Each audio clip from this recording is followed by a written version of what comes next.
Bonjour, bandeko nyonso boza connecté à ce moment.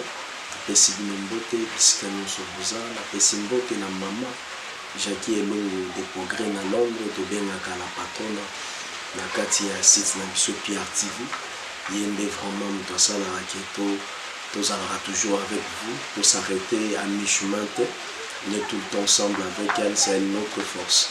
J'ai dit encore bonjour, on a bien le maître, le juriste Jonathan Elongo na Londres, la Cour suprême de justice. Na PCP yanga lisusu mbote, on a bisika ya Rebecca Elongo azali, zoya yombote na bosanité bénédiction ya mon prophète Eli Elongo na Londres, talakaka tokoki jamais ko bande mission boye, soki tozu bénédiction ya prophète Eli Elongo lipamboli na yo esalaka biso bien prophète Eli. Na pesi mbote na oto bengaka onotete la kema fumbe Yaya Beya, ma Béatrice Lofanga kuna na Bristol, mbote bele komela yo, mbote na yo oyo balano ya liboso, ola na magazine na biso, émission na biso, masolo ya mboka.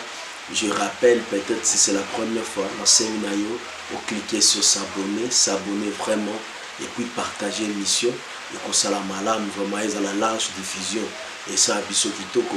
Je rappelle que notre émission s'appelle Masolo Mboka Oyongai, humble serviteur Nabino, Toto Ben na présentaka, Ben Kabantu, dans un simple serviteur, on a présenté Nabino, émission Oyo Masolo Mboka, c'est une émission socio-politique. Hein? C'est une émission qui plus de choses sociales, qui beaucoup plus que la politique. C'est une émission qui met dossier, chaque fois on vous amène des dossiers. Et ensemble, tous commenter, tous analyser. Ma dossier c'est belé, non mo boyebi, de boko mantaka, de boko maka. Na pesi mbote na bandeko nyonso ya Angola oyo boko maka bozo benga mikolo nyonso mbote bisika boza vraiment botika la connecté na kati ya chaîne na mio la pierre rejeté mbote pena oyo ndimi ko s'abonner lelo. Dossier na biso ya lelo bandeko balandi eza intitulé Beni bakimi na bango epa nzambe, beni bakimi epa nzambe barekuru epa nkolo.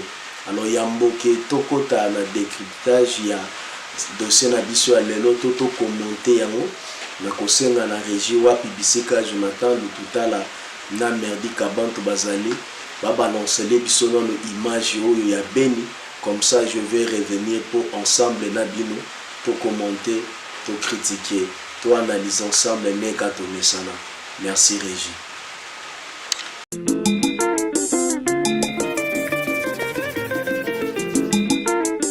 Nous sommes présentement au rond-point VGH. C'est extraordinaire ce qui se passe aujourd'hui.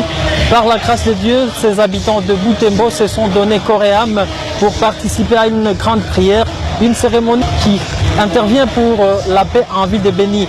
4 ans c'est trop, c'est vrai. Ils ont cessé toutes leurs activités pour prier le Tout-Puissant pour qu'il donne la paix dans la vie de Béni.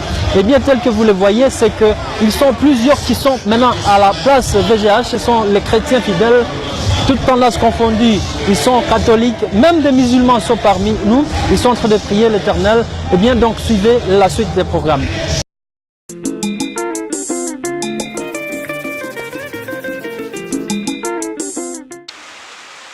Merci Régie pour notre msala kitoko bozo sala na biso kuna Jonathan Lututala.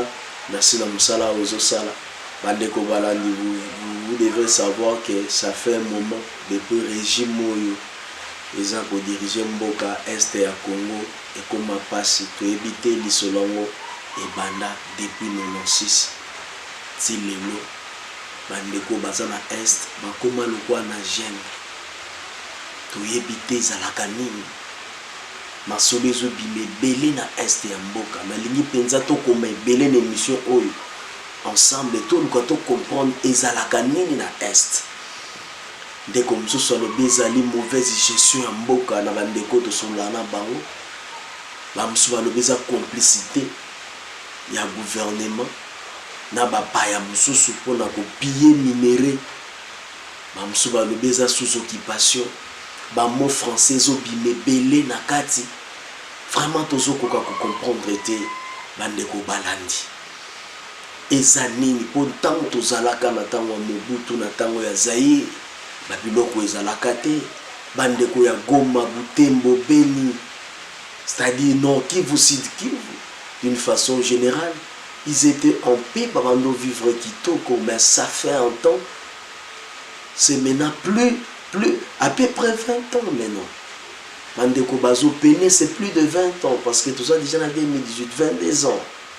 Bandeko bazo peine, bandeko bazo souffrir.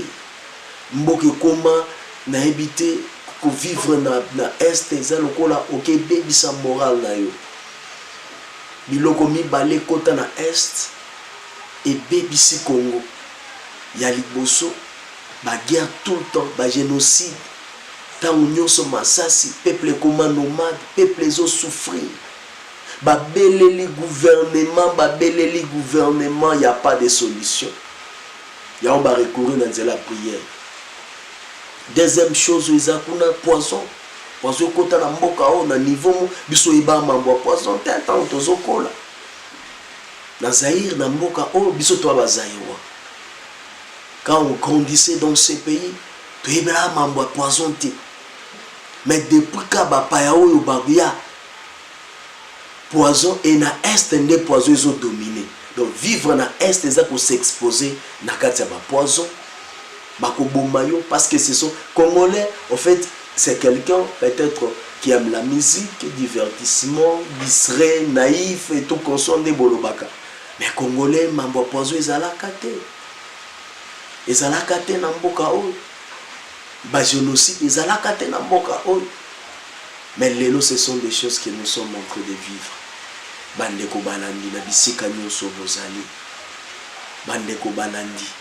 Ezo sala pasi toloba te soko lobi bafingi olobi bakangi de kopi Peter Chani yewana bakangi aza na parquet kali kambo koloba journaliste akomi na kokoso na mboka oyo muto akangi si ex opposant ezo sala pasi na métier na biso oyo mais biso tolobi tokoti koloba te tokoba parce que za musalo toyekoli ensemble la bino bomoni ke bandeko batali bamoni ke gouvernement ezokokate problème oyo komi to senga kan secours ya Nzambe parce que trop c'est trop na pays oyo musulman ndimi ko communier na chrétien catholique ndimi ko communier na réveil kimbangista ndimi ko communier na catholique na réveil donc ba tendance confondue basangani ndenge bozomona na kati ya ba image wana balobito plairait pas en Congo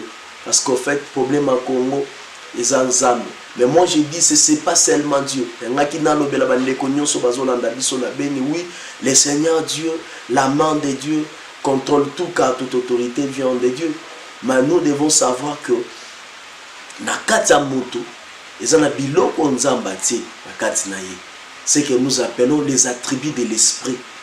Yangonde oyo yoka na Genèse nzamba zoloba qui créer l'homme à notre image c'est notre ressemblance. Toujours ressembler na nzambe na libre arbitre. Donc c'est-à-dire la volonté de prendre une décision, c'est ça le libre arbitre. Donc Dieu a enfoui ça dans l'homme. Yangonde zopé sa responsabilité na mutu azala maître ya destin nae plutôt apona avenir nae a décidé pour son avenir. Bino na est ne mutu bopé ça pouvoir parce qu'en fait tu comprends que est est tellement populaire ceux qui déjà mutu a gagné est a gagné élection. Biso tozo kene na élection. Pas sur bozomona bosukate na bopé sans mes responsabilités. Parce que Dieu aussi regarde qu'il vous a placé de la volonté de choisir le bien et le mal. C'est à vous maintenant de sanctionner. Dans les urnes, bandeko nyonso basali musala ya mabe.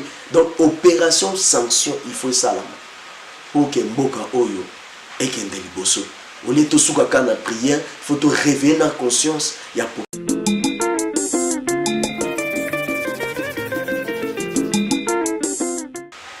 te réveiller conscience ya population. En fait que peuple bisoto zala ba mettre destin. To sengi guerre parce que nous ne voulons pas la guerre. To lobito baby sa démocratie na bisoté parce que elle est encore jeune. Il faut to beaucoup la yango. Mais tozo senga responsabilité na bisoté conscience to comprendre que banani oyo bazo sala ke na est trouble ezala. to mécanisme pour changer classe politique si c'est pas aller soke za malade. Il faut bien réfléchir bandeko ya est parce que kuna des source de tout le monde, source ya ba victoire, source ya tricherie na ba élection. Ce qui bo stelemi kaka na prière ya pamba eza insuffisant pour nzamba otale la paix biso. Mais sengeli to se lever biso peuple to se révolter contre makambo nyonso ezo le kana na kati ya mboka. To dénoncer en fait que bandeko nyonso ba véhiculer message to luka ba dirigeant malam. Rendez-vous le 23 décembre. Le 23 décembre est à moment où tokoluka bato bakosunga mboka oyo ekende liboso. Le 23 décembre est à moment où toko sanctionner bandeko nyonso basala mabe. Nga nazo senga na bandeko bazana est. Bo bande déjà ko sala ba liste. Bo réfléchir pendant temps nyonso est passé, ba mandat nyonso eleki.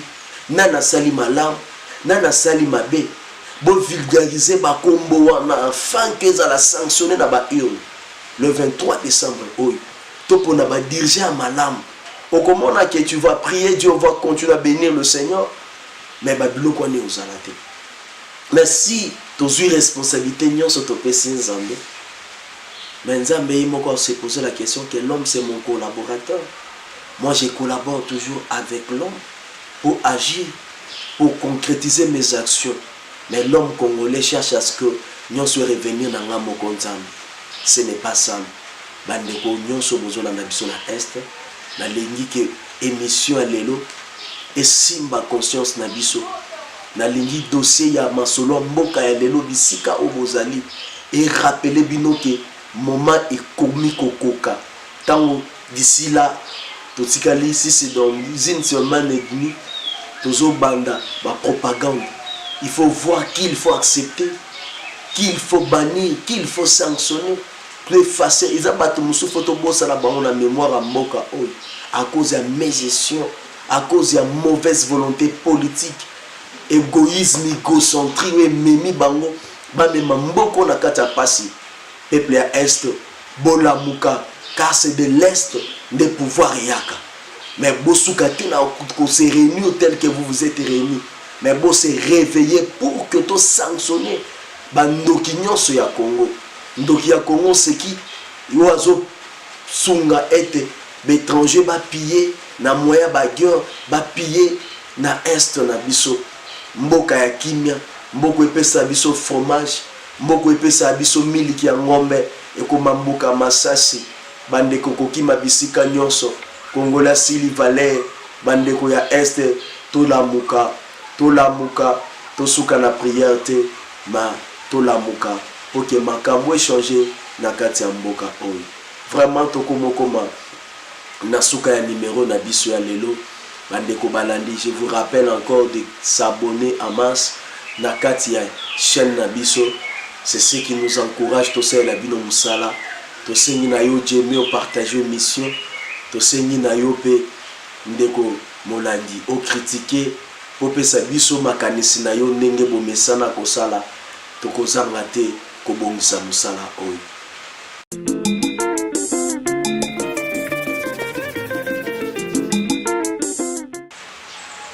Alors soko sepela ki na numéro ya magazine na biso pesa vraiment merci na maman Jackie Elongo des progrès na Londres la patronne et pesa merci na régime obimba ya la pierre rejeté bipai wapi tozala musala kitoko Jonathan Lututala na équipe mobimba bazo sala Merdi Kabantu Kevin Kabantu Grady Kabantu vraiment to sengi ba suggestion toujours bobo salate ko bossa na pété ko s'abonner à mans to s'abonner et ko pesa biso vraiment courage à ko bana musala pour na numéro na biso ya lelo auto le belaki sujet ya beni ya bande kwa beni balembi gouvernement balembi ba cri de l'âme ba ki mele pankolo soko sepela ki nango comment peut partager yango pour na mokolo ya lelo tonto ben alobi bye.